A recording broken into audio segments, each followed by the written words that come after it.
Hello and welcome to the Chaos Standard Podcast. I'm Uncle Flacco and I'm so glad you've joined us here today. That's right, I have the man, the myth, the legend. Do you want to introduce yourself? I'd love to. My name is Mason, and I am the tournament organizer for Mason's Chaos Standard. I'm so glad that you're here with us today. I Me cannot too. explain to you how awesome Mason is being a tournament organizer, but also a player. He's played more randomized standard formats than I have, so his expertise on the matter is definitely really nice to have. I've been playing these randomized standards for so long. I started a little bit before I created my current Reddit account, which is probably like 2012 or some ridiculous sense like that. Wow, definitely. Yeah, I've been doing this a really long time. That's not to say I've gotten any better at it, but I've been doing it a long time. That's almost as long as I've been playing Magic. So, if Oh my if you want goodness. any frame of reference for that. So why have you Wowee. joined us here today? What are we doing? So we're here to not only introduce our new format, which is a rotation of three sets out, three sets in, but we're also going to discuss a little bit about what we expect to see more or less in the coming format. Yeah. And so, So so starting off, all the new tools that certain decks get, uh, possibly even talk about what was lost as well. yeah. And to start off, we should talk about the sets that are rotating out. Goodbye Plane Shift, Goodbye Dissension, and Goodbye Theros. And joining Zendikar, Dominaria, and Strixhaven, we have 8th Edition, Rivals of Ixalan, and Ravnica Allegiance. This is a really interesting rotation. We, as far as lands are concerned, we actually keep part of what made last format so high powered, which is a couple of shock lands, but we even gain a few new ones. Yeah, I find it really funny that one of the sets that rotated out had some of the shock lands, and then the set that rotates in just brings all of those shock lands back plus some new ones. Yeah, all three shock lands came back. And then we Very also strange. just get red, green, and black, white along with them. Yeah. So I think that with this, we're expecting to see as strong as mana was last format. We're looking probably at seeing even stronger mana this time. Oh, yeah. And along with, the check lands, the snarls, right? All of Mhm. those lands, we have Evolving Wilds and City of Brass for Mhm. color combinations that maybe don't have as strong a fixing, like green white Yeah. was a particularly big problem last format. Poor Um, green white. we also get Arch of Erazka as a, a good utility land, and Yeah, nice. we get the Tron lands. Oh my goodness. Woo! I'm so excited for the Tron lands. I'll talk more about that later. Yeah. Uh, so, first of all, I just want to acknowledge that all of the guilds make good decks. Like, I'm not going to Mhm. sit here and tell you that, oh boy, black red is going to be a good aggro deck, or oh boy, red green is going to be a good aggro deck. Like, you can just kind of copy and paste it and it builds itself. But I do want to mention that blue tempo decks get both curiosity and curious obsession. So Mhm. that's a really powerful draw engine to have 8 copies of one blue draw card. Yeah, that's a lot. And we have a bunch of counter spells that's a to go lot of along with curios. it. Yeah, like Mana Leak and Spell Pierce. Yeah, speaking of Mana League, you want to talk Yeah, about the control deck? I do. So Control in our previous format uh, was not exactly the boogeyman, but it was a very obviously powerful deck. In our top four for the event that we ran, there were two control decks, one Esper control piloted by Kanbaru, and one Jeskai control deck piloted by 502 Som.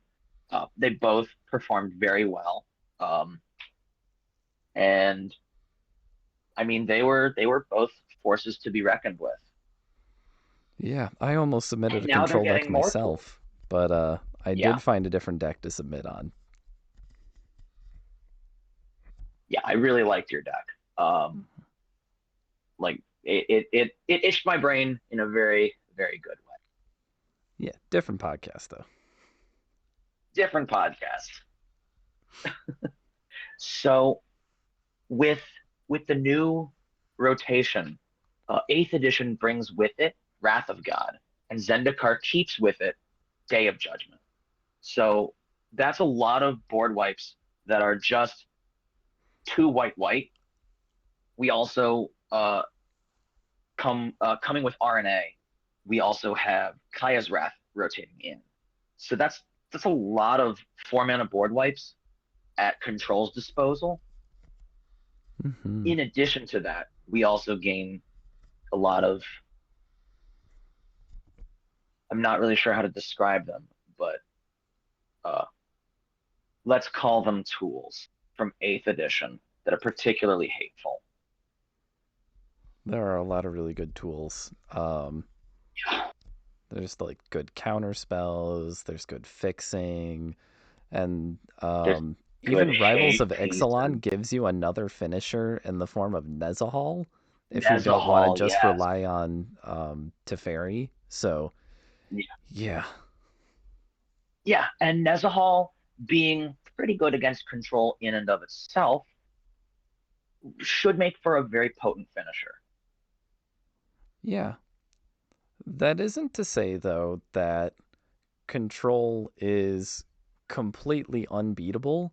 There are a decent number of cards in the format that attack Control in a very good way. Rhythm of the Wild, it gives all of your creatures Riot, which is either Riot, haste baby. or a 1/1 counter, and it makes them all uncounterable. So So sick. you can sneak that in if your opponent like taps out for removal pretty early on. Um, Very good cards. There's also Choke and Boil from 8th edition to annihilate islands. Very There's potent hate. stupid cards. There's also Eighth edition's a fun Summoning set. Trap. Uh, and with Summoning Trap, we have like the Elder Dinosaurs from Rivals of Ixalan that are really big, along with all the other really big creatures. Uh, Yeah, ones that we kept from previous format like Iona, mhm. and new friends like Zakama. Yeah. And also, if you really want to be evil, you can sneak a Persecute in and name blue or white and just discard presumably most of your opponent's hand for 4 mana. For those of you who are unfamiliar with Persecute, I'll go ahead and give it a read for you. So it's two black black sorcery speed. Choose a color. Target player reveals his or her hand and discards all cards of that color from it. That's the end of the card. I remembered um, when we did a different brew off format.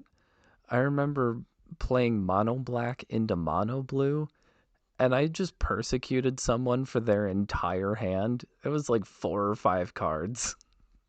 Yeah, it's too much for 4 mana. It's a very strong card if you know what your opponent is on. And after like a couple of turns, you probably know what your opponent's on. And you should be able to call a card. You should be able to call a color out of their hand pretty reliably. And if Persecute grabs 3 cards, it's above rate. Mm-hmm. Next up, we already hinted at it earlier. Why don't you tell us a little bit about Oh, Tron? oh my goodness, I love me some Tron. I am such a degenerate for this deck. Whenever it shows up in our randomized formats, I try to play it at least as much as I can. Uh, so we happen to have Expedition Map from Zendikar from our previous format. So we have Tron lands and Expedition Map, which means we should be able to assemble Tron with relative ease. Uh, One of the major players from last format, Mascot Exhibition, does not cost any colored mana sources, so it is a natural payoff for Tron anyway. It costs 7 mana without any pips. Mm-hmm. I know.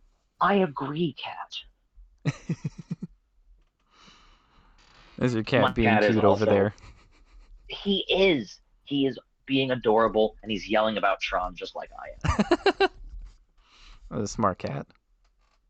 He has a smart cat.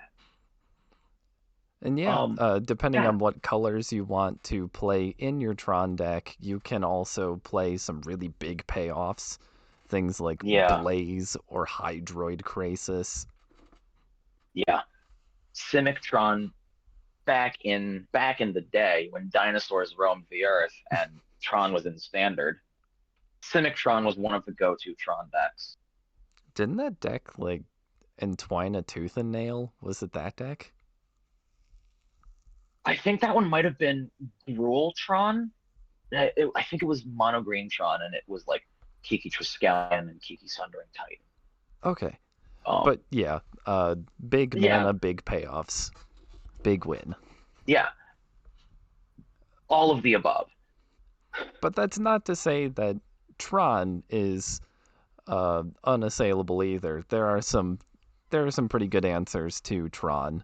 Um, there's land Yeah, destruction like Stone Rain. mhm. You can Damping Sphere to try and delay Tron decks from hitting big mana. And It also, will slow them down. if you're trying to play a really big non-creature threat with Tron, you can use Lavinia Azorius Renegade to prevent them from playing that without enough lands. This is an attack on all Tron players. I need you all to not play Lavinia. For not personal reasons. For, yeah, not for personal reasons. For purely unselfish reasons, you all cannot play Lavinia. Uh, Lavinia actually segues into the next deck that we had wanted to talk about pretty cleanly. yeah. Uh, The Esper S. Hero. Yeah, really cool deck. It was during Ravnica Allegiance Standard. I think the biggest deck in the format, and it had a lot of really powerful tools in it. It used Hero of Precinct 1, which is a 2 mana 2/2 that creates a 1/1 whenever you cast a multicolored spell. And it just combined that with some of the strongest multicolored spells in the format. And because we Yes. have Ravnica Allegiance and we have Strixhaven, we have access to a lot of really strong multicolored cards, particularly in black white and some also in Hmm. blue white. So I think a deck like that is going to be really strong.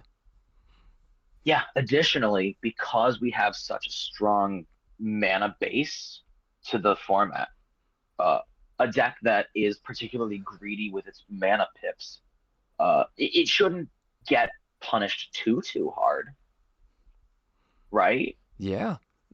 Fixing's really important, and fetch plus shock mana base is really good for fixing. Yeah, and we still have the enemy check lands as well. Uh, so it's just there's a lot of power hanging out in the mana base. Definitely worth looking into. Yeah.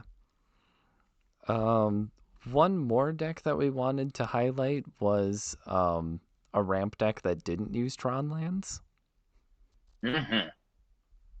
So Green X Ramp is obviously a classic archetype for formats like these because, Ramp is many times it's just hanging around in the background of every set. But this time we have more enablers as well as the powerful payoffs. So like early on in ramp, we have rampant growth, Harrow, Birds of Paradise, Llanowar elves. Just a very classic start to a ramp deck. But then we also have Wilderness Reclamation hanging around, a very popular and at one point banned uh, ramp enabler. It doubles your mana if you have, well, sort of doubles your mana if you have things you can do at instant speed. We also have Hydroid Krasis, which is like a miniature Sphinx's Revelation that also puts a threat into play. It's a very good card. Yeah, a ton of good cards. I do Mhm. also want to point out that I believe C squared piloted a ramp deck to the top four and even to the finals of last Yes. format. And one of the things that made that deck so good was it had a ton of learn cards and lessons Hmm. to really smooth out its curve, smooth out its draws, and Yeah. all of those cards are still in the format. So Yeah. ramp decks can take advantage of those as well.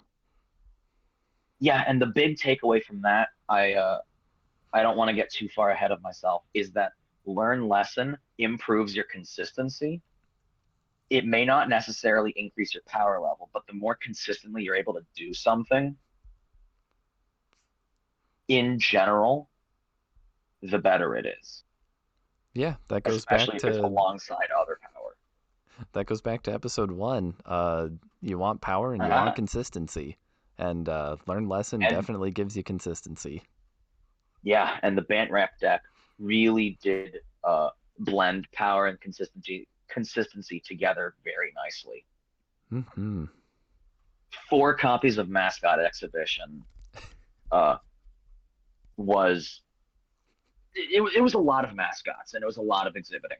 That was a lot, and It like was I looked at the deck and I went, four seems like a lot, but then you see the deck play out those long games, and you see it cast like 3 or 4 mascot exhibitions, and you go, yeah, I understand why you did that now. why can it do that?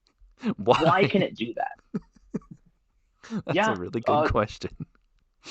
after after after one of C Squared's games, he told me that he cast all 4 of his mascot exhibitions.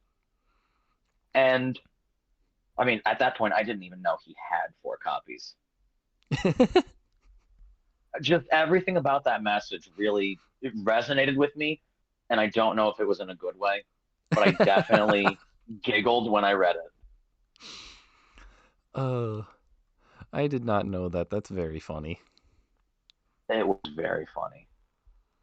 And lastly, before we wrap things up, I want to give you guys a couple of combos as well. These aren't necessarily good combos, but But they they're are there. combos that do exist and they do just win the game on the spot. They are very funny. The first one, Emergency Powers, is a 7 mana card that um, is basically just Time Twister. It shuffles hands and graveyards in the deck and draws 7. There's also like some extra text if you cast it in the main phase, but we're not really worried about that. There are a couple of cards that punish your opponent for drawing a card. Underworld Mhm. Dreams, which makes them lose a life, and Smothering Tithe, which gives you a treasure unless they pay 2. And something tells me they aren't going to pay 14 mana. Yeah, something is telling me that as well. And the other combo is near and dear to my heart. Zur's Weirding is one of my favorite Weird cards of all card. time. It Weird card. it is a weird card. But essentially the relevant interaction is if your opponent would draw a card, you can pay 2 life and make them mill it instead. And Blood Chief Ascension, when fully turned on, reads whenever a card is put into an opponent's graveyard, they lose 2 life and you gain 2 life. If your opponent does not have a way to win on board or in their hand, they just lose the game. Yeah. So you gain enough life to be able to activate or pay for Zur's Weirding again and again. So they can't draw a new card. So maybe the control deck is blue black if you want to do that. That is definitely an option should you want to. It's definitely a neat combo. Yeah, it's probably one that I'm going to try to make work out. Yeah, it's worth trying. Mm-hmm. And I think that does it for us. I think so as well. I thank you guys so much for listening. If you have any feedback on either this episode or the last, please make sure to let us know down in the comments below. And hopefully I can get Mason on for another one of these podcasts sometime soon. I agree. This was really fun. Also, if you're listening, make sure you sign up for Chaos Standard. It's a really fun format, and a, there's not enough people playing. You should join. Yeah. Link, as always, will be in the description for joining us. And I hope to see you there. We'll Thank see you you and all there. goodbye. Bye. All right, are we doing okay? Yeah, I'm sorry. That was a work call. Okay. Yeah, I I may kind be of the figured it Chaos was, Man yeah. on Discord.